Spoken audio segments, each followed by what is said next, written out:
Olá pessoal, tudo bem?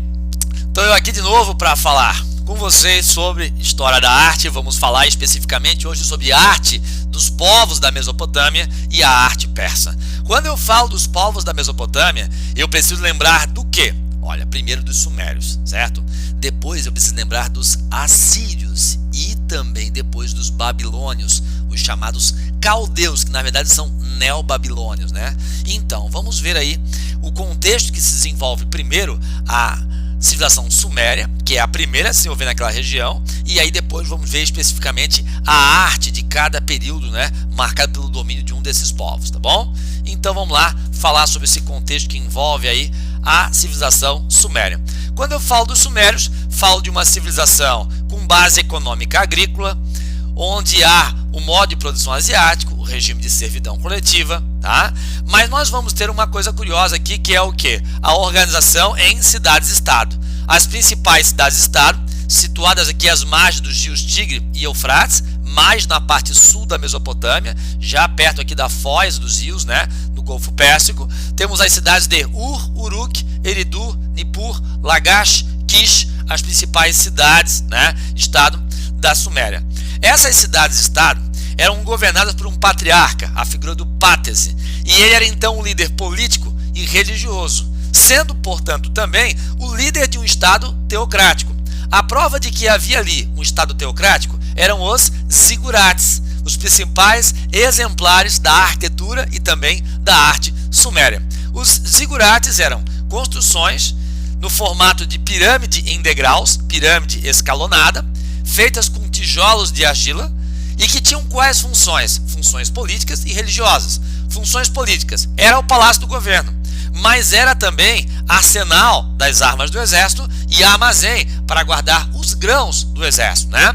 Mas vamos ter também aqui a função religiosa. Sim, no topo, nessa parte aqui, ó, nós temos um templo, que é ao mesmo tempo um observatório astronômico. Sim, porque, na verdade, os deuses da Suméria, eles eram identificados como sendo astros. Então, cultuar os deuses é observar os astros. Então, religião e astronomia aí tem uma ligação, né, muito íntima, muito estreita. Muito bem, a gente vai perceber que essa observação dos astros permitiu aos sumérios o desenvolvimento do primeiro calendário solar da história.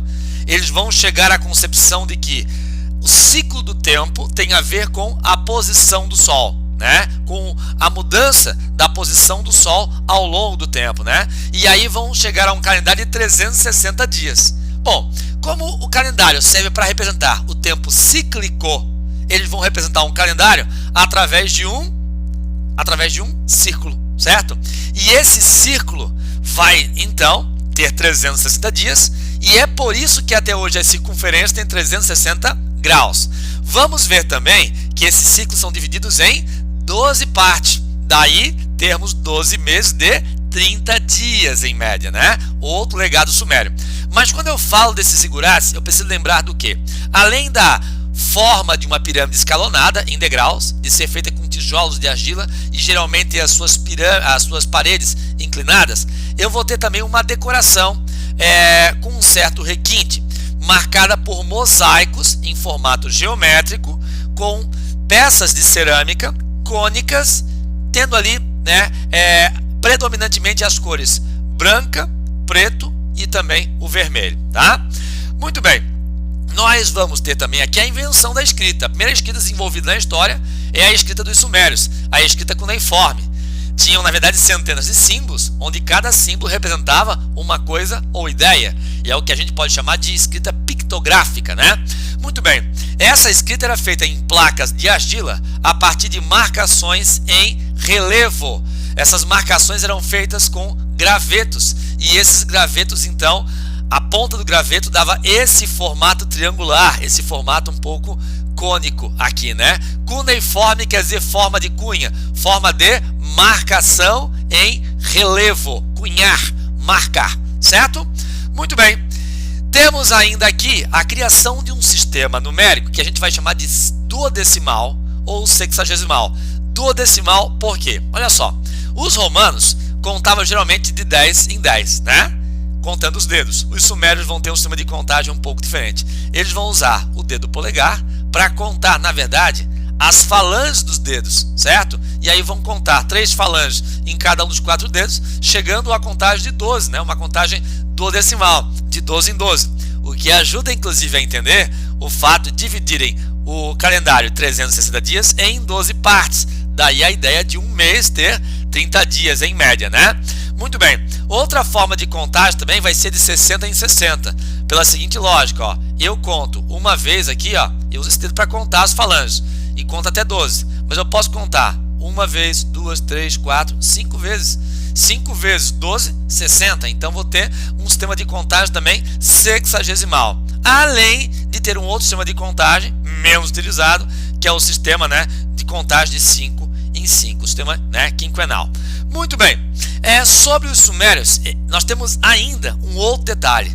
Foram eles que inventaram a primeira narrativa sobre a história do dilúvio, a epopeia de Gilgamesh, onde aparece ali a história do dilúvio. E essa história contada pelos sumérios, ela é anterior à história bíblica da Arca de Noé, tá? Bom, a gente até pode lembrar uma coisa, né? A tradição bíblica, que é a tradição do povo hebreu, começa lá com o seu primeiro patriarca, que foi Abraão. E adivinha de onde veio Abraão? Da Suméria, né? Da região da cidade de Ur. Quando Deus chama ele para deixar aquela terra e ir para a terra prometida, ele deixa a Mesopotâmia. Então, se percebe que é bem possível que tenha ocorrido uma influência, assim, dessa literatura suméria, né, a epopeia de Gilgamesh, na narrativa bíblica da Arca de Noé. Tá, mas o que conta essa epopeia de Gilgamesh? Vamos ver aqui então agora, né, em detalhes isso. Olha só, a epopeia de Gilgamesh, tá? Gilgamesh, ele era rei da cidade de Uruk. E ele tinha um amigo de aventuras, o Enkidu, e o Enkidu vai morrer. E isso vai deixar o Gilgamesh extremamente abalado. E ele fica perplexo diante da ideia da finitude da vida.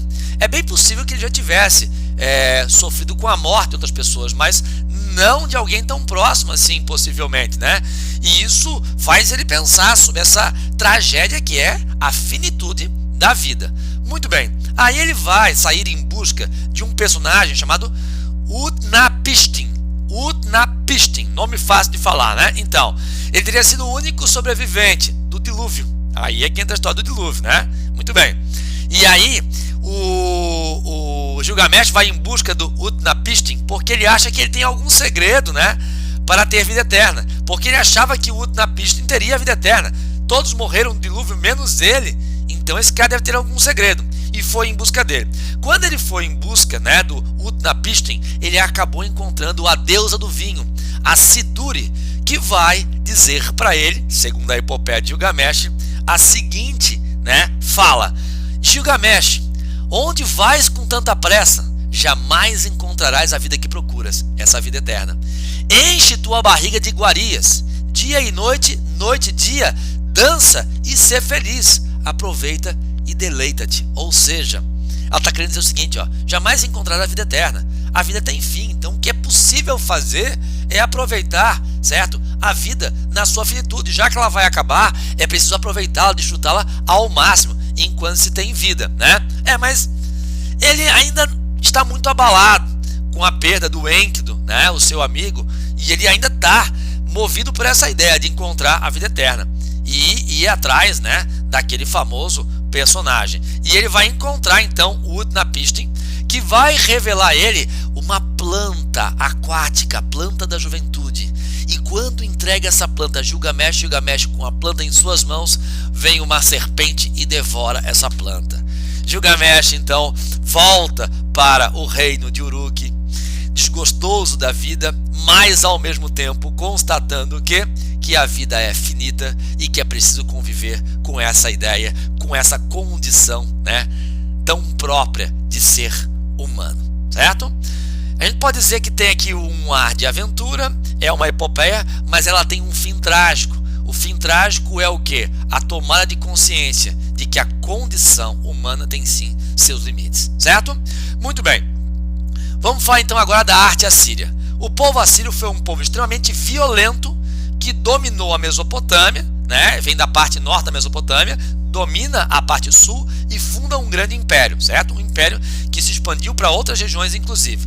Muito bem, quando a gente fala do Império Assírio, a gente vai encontrar aqui uma escultura em relevos, tá? A grande marca dos assírios era escultura em relevo, não figuras tridimensionais completamente, né? Mas figuras em relevo, até com um relevo muitas vezes bastante saliente, bastante proeminente, né? Como essa escultura aqui no portal do Palácio de Sargão II, certo? Muito bem, o primeiro grande, né, imperador aí dos assírios. Aí nós vamos ter uma característica que é a antropozoomorfia, ou seja, antropo, homem, zo, animal, morfia, forma. Então, forma humana e animal, certo? A gente percebe que, se formos olhar essa escultura de frente, ela tem um aspecto estático, parado. Agora, se formos olhar de frente, a gente precisa ignorar essa... Desculpa, se formos olhar de lado, a gente precisa ignorar essa pata, certo? Porque ela vai estar ocultada por essa aqui. Então a gente vai olhar, vai perceber que essa pata aqui do lado esquerdo dianteiro, na verdade vai estar nessa posição, indicando o que? A ideia de movimento. Então olha só que coisa curiosa. Quando olhamos de frente, mostramos apenas essas patas aqui, que são patas de touro, na verdade, né? E quando olhamos de lado, ignoramos essa, que é substituída por essa. Então, de lado, passa a ideia do que? De movimento. De frente, uma frontalidade estática. E a gente percebe, então, que para produzir esse efeito, temos uma composição de um touro alado, um touro com asas, mas que tem, né, na sua completude, 5 patas, né? Mas que não devem ser vistas. Não foi, pelo menos, feita a obra de arte com a intenção de que as 5 patas fossem vistas ao mesmo tempo, né? Ou 2 na visão frontal, ou 4 na visão lateral, certo? Muito bem. Temos aqui também um aspecto que é a semidivindade do rei. O rei aqui, né, fica nítido que é um rei por conta desse adereço sobre a cabeça que eleva a sua estatura e que seria uma espécie de coroa, né? Coroa tem essa função, elevar a estatura do rei para colocar numa posição hierárquica superior aos outros. Mas o fato de ser um ser híbrido, metade homem, metade animal, indica que ele tem uma origem divina, porque os deuses também eram representados, né, muitas vezes de forma híbrida. Mas olha só, quando a gente fala dos assírios, a gente vai falar de um povo guerreiro, um povo militarizado. Eles eram extremamente violentos, por isso muitas esculturas vão mostrar o quê? Cenas de guerras. Eles tinham uma novidade, que era o quê? O uso do carro de guerra, puxado por cavalos. Aqui é um detalhe, onde esse carro aqui, né, está subtendido, está implícito aqui, né, aparece parcialmente apenas. Também usavam armas de ferro. Essa ponta de flecha, ela tem claramente aqui o que? Uma ponta de metal, e o metal utilizado por eles era o ferro, enquanto os povos da região ainda usavam, né, digamos de maneira mais comum, o bronze. Então o uso do ferro, junto com carros de guerra puxados por cavalos, dava a eles uma vantagem bélica sobre os outros povos, o que permitiu o domínio dos outros povos da região e a formação de um grande império, certo? Nós vamos ter também a prática de atos de violência, a tortura contra os povos dominados, né? Eles praticavam o empalamento, usando lanças, estacas, para perfurar o abdômen de inimigos. Depois de perfurarem, esperavam o inimigo morrer, esperavam, depois de algum tempo, né, o enrijecimento dos nervos, o enrijecimento cadavérico, para depois pendurar, certo, esses inimigos espetados. A técnica do empalamento, enfiar uma pala, uma estaca atravessando o corpo, né? Usavam atravessando o abdômen. Muito bem, nós vamos ter também uma outra técnica de tortura deles, que era a esfola, onde eles usavam lâminas de ferro bem afiadas, com ferro colocado ao fogo, ferro incandescente em brasa, e cortavam aqui, ó, ao redor da pele da face. O objetivo de usar uma lâmina com ferro quente era cortar e já cauterizar, cicatrizar, para evitar uma hemorragia excessiva, né? E aí, depois de cortar a face inteira ao redor, eles puxavam a pele e arrancavam a pele da face. Essa técnica de tortura chamada de esfola, certo? Então essa violência extrema era para amedrontar, intimidar e manter os povos dominados sob o controle. E essa vocação extremamente bélica, militarista, aparece aqui como temática das obras de arte assírias, certo? Muito bem, aí depois chegamos no momento em que os caldeus vão fundar um novo império com capital na cidade de Babilônia. Sim, porque já teve um império anterior dos amoritas, tá? Que foi o primeiro império babilônico. os caldeus fundam um segundo império babilônico. É aí que acontece o governo de Nabucodonosor. Antes dele, o Nabopolassar. E depois, Nabucodonosor, que é o auge da civilização mesopotâmica. A gente tem aqui, na verdade, tá, uma réplica do portal de Ishtar, que era, na verdade, o portal que guarnecia a entrada da cidade de Babilônia. Tá? Esse portal, ele tinha como acesso uma estrada que estava ligada a uma ponte que atravessava, tá, um dos rios da Mesopotâmia. Fala-se ali no rio Eufrates. E aí, vejam só, esse portal teria originalmente cerca de 30 metros de altura. Algo extremamente imponente para os padrões da época. E ele é todo preenchido com o quê? Com revestimento em cerâmica azul vitrificada e temática aí de animais híbridos mitológicos, né? Animais híbridos que inspiravam também a representação, né, dos próprios reis imperadores daquela região. Já vimos ali, né, o imperador Assurbanipal dos assírios, representado de forma híbrida, né, metade homem, metade animal, um touro com asas, por exemplo. E vamos ter isso aqui também entre os babilônios ou neobabilônios, os chamados caldeus, certo? E aí a gente entra agora na história dos persas. Os persas, para a gente entender um pouco o contexto que se desenvolve a arte deles, eles se desenvolvem aqui inicialmente no Planalto do Irã, tá? Inicialmente viviam dois povos ali, os medos, tá, e os persas. Os medos dominavam aquela região, até que os persas, liderados por Ciro, dominam os medos e fundam então o reino persa. Viviam no Planalto do Irã, que era uma região distante do mar, alguns quilômetros, 300 quilômetros, mais ou menos 400 quilômetros distante do mar, uma região seca, montanhosa, certo? Onde a agricultura era inviável, o comércio terrestre também, por conta do relevo, né, montanhoso, relevo, transporte, comércio marítimo também não, né, porque era uma região interiorana. Tá, mas por que então medos e persas disputavam o Planalto do Irã? Porque era uma espécie de fortaleza natural de povos, né, cuja vocação principal era o militarismo. Então, com Ciro da Pérsia, temos a fundação do reino persa. E aí depois temos uma grande militarização desse povo, que vai ser responsável por uma expansão territorial. Os principais imperadores expansionistas foram, depois de Ciro, Cambises, né? Vamos ter também Dario, certo? E Xerxes. São aí os mais importantes. Então vamos lá, certo? A gente tem destaque aqui para o Ciro, que funda o império, e depois o Dario. O próprio Ciro chegou a promover, né, uma considerável expansão, mas é no governo de Dario que o império chega ao auge da sua dimensão. Muito bem, eles vão fundar um império grandioso, como aparece aqui no mapa, e para administrar melhor esse império, o imperador Dario dividiu o império em províncias. Inicialmente, tá, eram 20 províncias, chamadas de satrápias. Eles chegavam a usar a estratégia de firmar aliança com os chefes militares dos povos dominados. Em vez de ter uma guerra muito longa, assim que tinham uma primeira importante vitória, propunham a esses chefes continuar governando o seu território, mas estando federado ao submetido ao grande império persa. Mas não dá para confiar totalmente num governante de uma província, de uma satrápia, que é um chefe militar que até pouco tempo era inimigo do império persa. Então, tinham pessoas de confiança do imperador persa que queriam fiscalizar as satrápias, né? E aí seriam os fiscais aqui, apelidados de olhos e ouvidos do rei, para facilitar o comércio interno dentro do império, para facilitar o deslocamento de tropas, né? Até mesmo a circulação das chamadas correspondências do correio, porque eles vão inventar o correio também, né? Foi construída a Estrada Real, a estrada que vai ligar a cidade de Sardes, da Ásia Menor, até a cidade de Susa, aqui, ó, a leste da Mesopotâmia, entre a Mesopotâmia e a Pérsia, certo?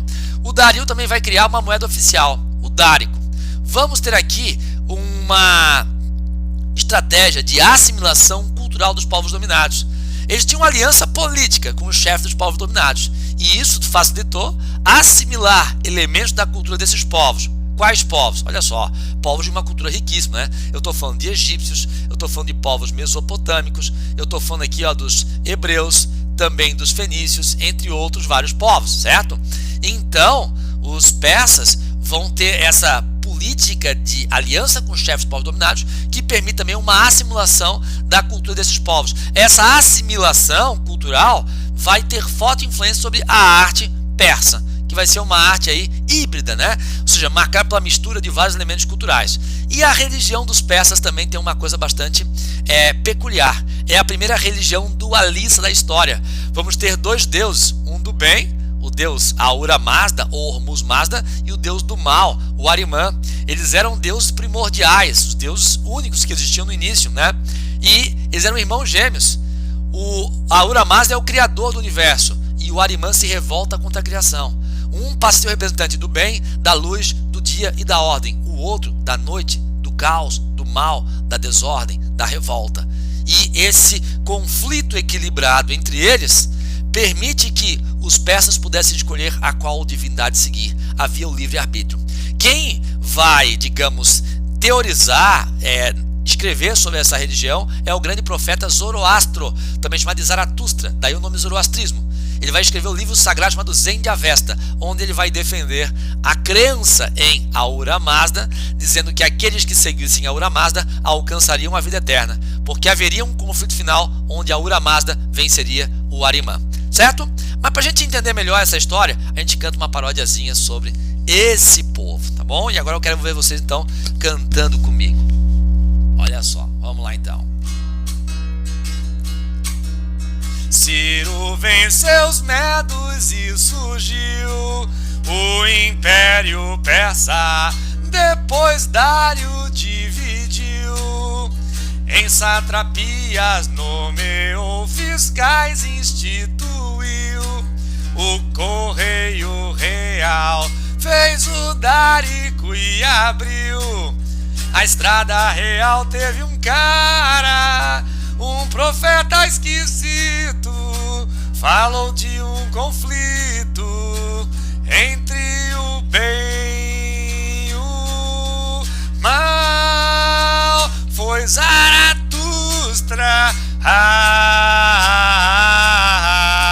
foi Zaratustra,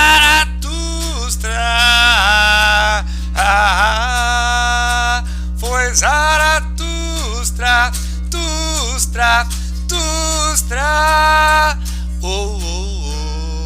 É isso aí, certo? Fica bem mais fácil de entender esse conteúdo, né? Então agora vamos estudar a arte do povo persa, que não é bem uma arte genuinamente persa, né? Porque traz influência desses vários povos dominados, dos quais os persas assimilaram a cultura e a própria arte. Temos aqui as ruínas da cidade de Persépolis, né? Aparecendo aqui, na verdade, o palácio construído pelo rei Dario e depois reformado pelo rei Xerxes, certo? E reúne elementos de vários povos dominados. Entre eles aqui, ó, os povos da Mesopotâmia. Temos aqui um relevo bem parecido com aquele relevo feito pelos assírios, mas também depois feito, né, pelos caldeus, os chamados babilônios, tá?